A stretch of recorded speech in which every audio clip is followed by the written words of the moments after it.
Hi, Carter. I'm going to read chapter 5 called Eastern Winds from our book, The Green Ember. So let's go.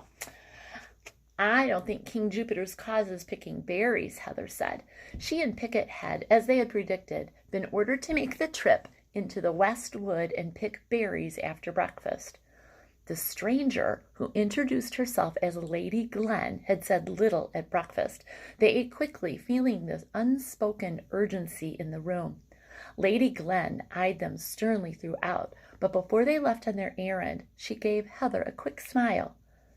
"You're right," Heather Pickett said, hurling a stick into a tangled branch off the path, "but it's our job anyway. We may as well enjoy it." Heather slumped her shoulders, pushed out her bottom lip, walking as if heavy with gloom. Then she burst off, running with a laugh. "Last one to Gladeberry's a turtle." "No fair," Pickett shouted, running after her. Heather was upset about being left out of the important talk back at the house, but it was hard to be sad on a day like this. All around them, Nick Hollow, where they lived, was coming alive. The rainstorm of the day before had made everything greener and brighter. Never mind broken limbs and toppled trees. It was a perfect spring day, breezy and bright. The air was warm around them, and above them lay a deep blue blanket of sky. The sunlight sparkled through the wind-bent boughs of trees, dancing in an ever-shifting pattern of shadows along the path. They ran a long time around Evergreen Row, along the stream, and even past Seven Mounds. Seven Mounds was always liking to distract them from chores, but not today. Last summer, they had discovered what appeared to be a hidden cave entrance at the base of the third mound. Hey, Carter, a mound is like a big covered hill. It was a small crack, almost impossible to see. They weren't sure if Heather could fit through it, and Pickett had been too afraid to go in alone. They had agreed to try it again sometime, but hadn't yet gotten up their courage. "What a day!" Heather shouted as Pickett caught up to her at Gladeberry Crossroads. They stopped to catch their breath. Heather looked down the lane that wound to their right, the way to Gladeberry. To the left, it was just a minute's run to Eldrick's farm. She thought about going down to check on old Mr. Eldrick, but decided they better follow their instructions. Plus, she wanted to see Lady Glen again. That parting smile had really stuck with her. "You ready?" she asked after a minute. "Of course," he said, still puffing. "I was just stopping for you." Heather smiled, shaking her head. "Why do boy bunnies or bucks have to pretend to be so tough?"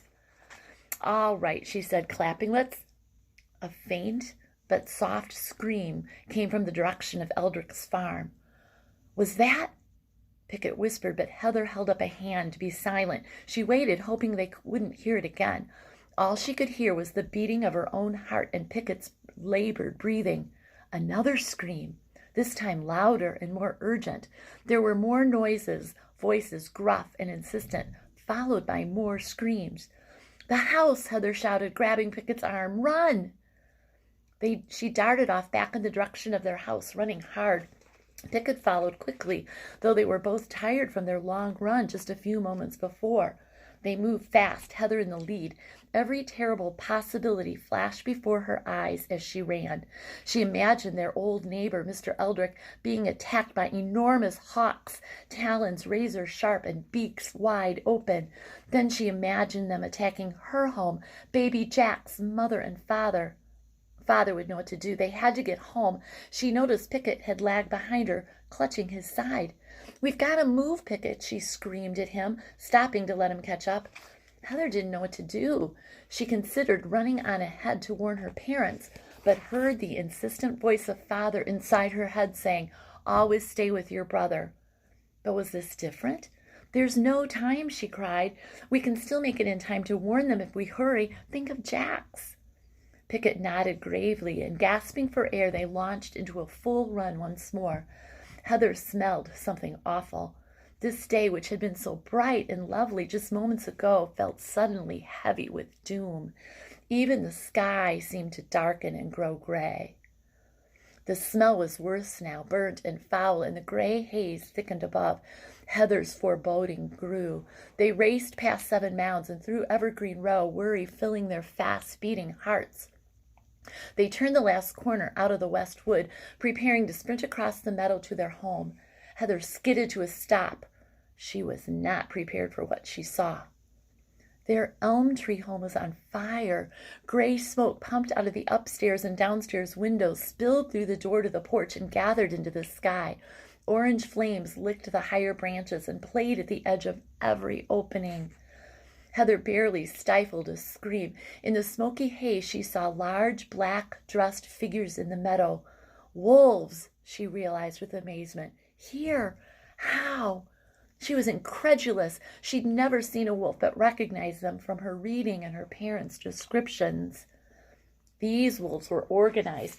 They clearly had captains among them. She saw some barking orders and other forming rows. They were all in uniform, dressed in black, with a red diamond symbol on their chests. The right mark of the diamond fell away in a fang. Their arms were marked with what looked like a hideous brand, a wound standing out bare against their coarse fur. It looked like an M. She saw a terrifying scene of confusion. She hesitated just a moment, then grabbed Pickett and dragged him back into the woods. Then she darted sideways, hauling her terrified brother into a thorny thicket. Once inside, they got a look at some of what was happening in the meadow. Their meadow. Heather strained to see through the smoke, trying to find her parents and baby Jax. She saw a collection of about 15 wolves in the front, about halfway up the meadow, near the fallen maple branch. The maple tree, half burnt with a tangled scar of char where the lightning had ripped through it, somehow still stood. The hard rain had doused the flames that would have surely overtaken it. It struck her as almost funny that she noticed the red ribbon of their star stick wedged in one of the still intact limbs of that dying, damaged tree, trapped forever in the clutches of a crippled monster. Some of the wolves were prowling around the edges of the pack, looking in every direction, teeth bared, their harsh, snarling voices polluting the air.